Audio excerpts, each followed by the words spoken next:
সংসার নামের দরিয়াটা এত গভীর।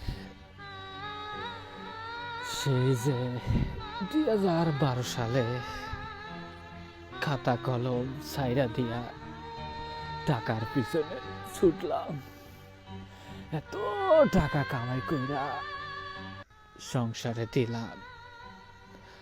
2025 সালে আইসা আমার পকেটে একটা টাকাও নাই। ভাই, সংসারটা অনেক কঠিন, অনেক কঠিন। মানুষের মানুষের জীবনটা একদম শেষ করে দেয়। কোনোদিন কোনোদিন তার পূরণ হয় না। মানুষের মুখে হাসি ফুটাইতে পারে না। এত কাজ করছি, এখন এখন আর কাজ করতে মন চায় না।